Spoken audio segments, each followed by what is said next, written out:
Hello, ladies and gentlemen. This is Eddie Marcus here again. Well, I'm constantly thinking about you. My focus basically is on those of you that are going through a lot of pain and suffering. Those of you who wish things were better, those of you who pray a lot, hoping that God would perform a miracle, maybe win the lottery, or somebody knock on you in this publishing house and bring you a check or something, or Oprah call you and give you a car, those kinds of things. Maybe you do a scratch off, get a couple of bucks. Yeah, maybe you're at a shelter. Last night, slept in a car, you and your kids. Now you're someplace trying to get a meal, hoping that you can stay out of the cold today. Winter's coming. In fact, it's already here. Well, yeah, you reign number one on my mind, and I've done things to make sure that you do. You see, I'm almost just like you. I have nothing. If some blessings were not coming through somebody else, I'd probably be just like you, maybe sitting beside you right now, trying to get a meal. But because I'm not, and because I do know what's going on, I take the time to try to share with you what I've been given to share with you. I was sitting a moment, as I was about to say, drinking a cup of coffee. And I had been listening to social media, listening to the various organizations and news groups and individuals respond to our daily situations in relationship to government, stuff like that. And I'm hearing people give all kinds of comments, pro and con. And it just seems as though every time somebody makes a positive con, there's an equally as powerful pro, and vice versa. And so it almost makes it seem as people are just talking. And when you got this type of division, how can you fix it? I mean, seriously, how can you fix it?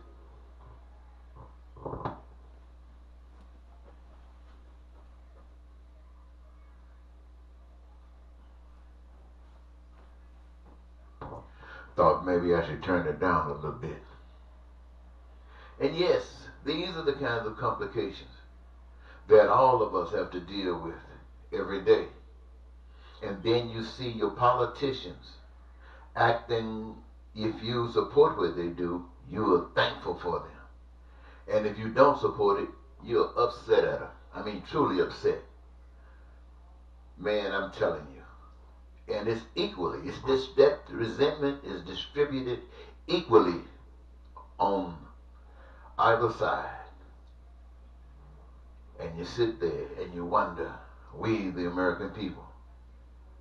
And I sit there and I'm thinking about Trump and what he says, the lies he tells, and all of the things that he has engaged in, and the evidence that's followed him, and he's still lying. I mean, anybody that tells the truth and knows something about the truth or is familiar with the truth can tell just as easily when somebody is lying, especially when they lie blatantly, like Trump is doing. Not even trying to hide it. He just thinks that you, the American people, are too stupid. And if you do know it, he himself does not care what you're going to do by it. Well, that's the way he grew up, as a rich bully kid, getting away with all of the things that he wants to get away with. Look how that his dad was throwing that money on him. I mean, look at it. Even though he was constantly failing, his daddy was constantly throwing that money on him. So, look at you, the American people. Look at us. You think you matter? I don't think so. But that's not my point. My point is Trump is who he is. The legislature, they are who they are. They are put there by you to represent you. And so we're looking at them and we want to vent our frustration at Trump. We want to, and he deserves it, but we want to vent our frustration on Trump. We want to vent our frustration on the Senate, and others want to vent their frustration on the House. And here we are, ladies and gentlemen. Here we are in this particular mess. So I'm saying to myself, Trump and the legislature, they are not our problem. We, the American people, are the problem. In reality, what it is basically saying is this: that the American people are so far from God is pathetic. Yet they have convinced themselves that they are closer now than anybody in any time has ever been. And we are as far. That's the truth, ladies and gentlemen. The American people, just that far away from the truth. And what does that mean? That means that all of this hatred in America, it represents the American people. You, the American people, are filled with hate. The evidence, you might not want to say it, you might not want to agree, but the evidence is all before us. You, the American people, are filled with racism. I know you don't want to agree, but the evidence is all before us. You, the American people, you agree with the fact that some people can be denied health care. I know you don't want to agree with it, but the evidence is all over everything. I know you don't want to agree that you got some problems with people having housing and food and clothing and transportation, and I know you don't want anybody to think that you're against that, but you are, and the evidence is all before us. Now I know many of you are trying to say, how can I say the evidence is before us when you've done everything that you do? Well, let me tell you this, ladies and gentlemen. When I say the evidence is before us, that means that somebody brought that, introduced it, and sold it to the American people. They came up with plans how they were going to implement and things that they were going to do to protect it and do exactly what it was going to do. That's what they came up with. That was their intent from the onset. Now, the rest of you, you say you are against that stuff. Okay, then why is it existing?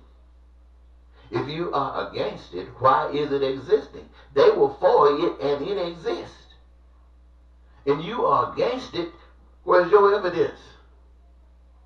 Or you came up with a system that allows it because of the people, the number of people perhaps, or the people who have done some strange things to conjure up the power to manipulate things like gerrymandering? Are you saying stuff like that? Well, then that's what I'm saying, ladies and gentlemen. In order for this here hellhole that we are in right now, it takes you, the American people. You, the American people. There is no way yesterday's American people would have put Trump in office. I mean, they're really no better. They were just as, for that period of time, just as dirty, filthy as any of us. We're no better than they were in that regard, but there was no way they would have put Trump in office.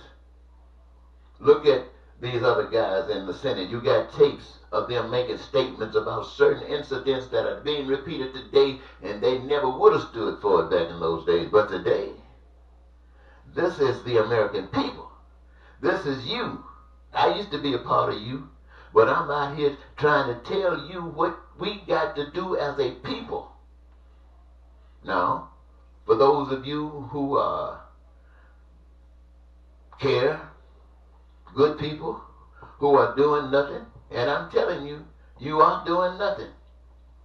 Many of you go out and you start gardens, and you raise food, and you share that food.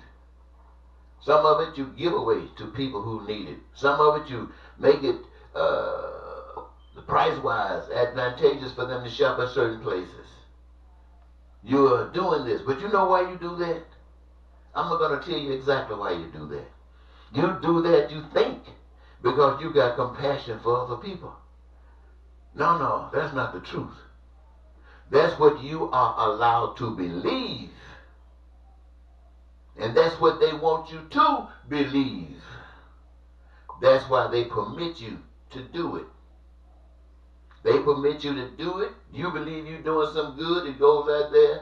And what happens? The people stay poor. Nobody's trying to end it with action. You find all kinds of people talking. Those are the good people. Talking, sitting behind microphones, talking.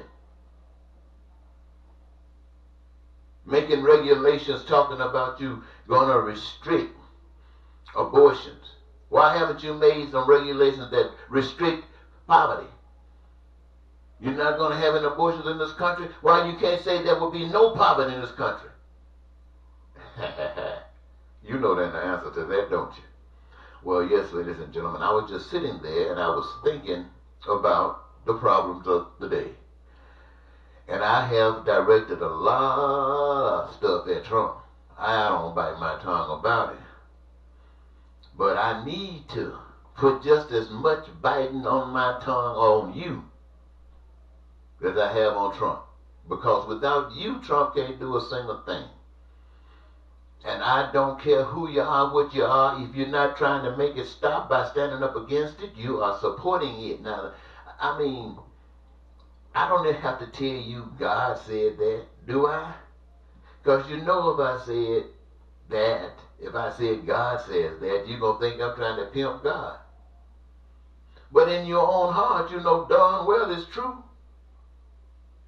Every last one of you came into this earth by another power. Can't see, can't touch, can't feel. But you're here. Everything that's necessary for your survival is here. And every last one of you need it. Meaning that it was put together by the same power. And giving each of you a gift, something to participate in that would give you purpose here, that you can engage yourself in and play a part in the creative process of extracting from those resources that have been given to create that which you have determined you want and need. This is you, all of you, the human race, doing this, creating your heaven. Why would you let somebody come and steal it? Telling you that somebody else is better than you. And tricking them, convincing them that they are. Stealing all the resources as their own. Got these people who they're gonna who invest in them, supporting the activities that they commit against you and others, wherever they can get over on people. Using money as a bait, using money as the tool to say if you got it, you don't need God. Well, ladies and gentlemen, for those of you who are looking forward to money, it's going to end. For those of you who are still looking forward for money but ain't getting nowhere, you might as well close your eyes on that and refocus. Refocus on the truth. The power is in you. It's not in Trump. It's not in that legislators that represent you. The power is in you. You are the one that's killing this nation. And nothing you are doing is correcting it. And I don't care what philosophy you're carrying forward. I don't care what church you're in, what denomination. I don't care who you are. You're not fixing this problem, so you are allowing it to exist. In other words, you got choice to create heaven or hell, and the reality of it is that you here in America are turning America into hell. You the people, not the politicians. You, the American people. Now I said that, I hope you can appreciate me sharing that truth with you. I know you know it is the truth. Some of those things came out a little hard, but if you face the truth, it will help. My friend, set you free. And free indeed. That allows you to make a change. Not pointing your finger at anybody. Because every last one of us are guilty. Let me say that to you again. I don't care what it is. Whatever things we have talked about as being sin, whatever things we have talked about as being evil, whatever things that we've talked about have been dirty, every last one of us have at one time or another been engaged in some phase of this stuff. And none of us are clean. And so the truth of the matter is, none of us point our fingers at anybody. The only thing we can be appreciative of is if we recognize it and say, hey, I didn't know it was like that. I didn't want it like that. And it can be better. And you know it can be better. And you say, you see how it can be better? What would you do? I think you'd make the choice. But until now, you never had that choice to make. I'm giving you new information to take us a step higher, outside of this box, into a new one that I'm telling you, it's not going to get you there, but it's on the path. And so until next time, I want you to understand, this is Eddie Marcus, and I'm speaking to you from my heart. I want you to be free. Why? Because freedom is wonderful. I believe that. I want to be free. I'm not free. I'm in as much bondage as you. But I do know one thing. The path, I've depended on you. Because, it's very impossible to try to get a heaven, the kind of heaven that I aspire, by me. If I try to get it for all of you, you would reject it. Even if it was given to you, you would reject it. Because you don't understand it, you don't want it. But I also realize that another message you should be taught is that when you get to a situation like this, you don't allow yourself to just stand still and do nothing. And you don't allow yourself to be dragged back into that hell that you just got free from. So I guess that means the things that I've been sharing with you, I have to walk alone.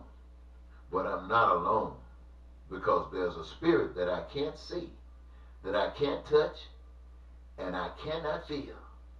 And as you see me stepping, as you see me walking, I'm doing so by that spirit, the power of that spirit. And it, my friends, is the evidence of it. Goodbye.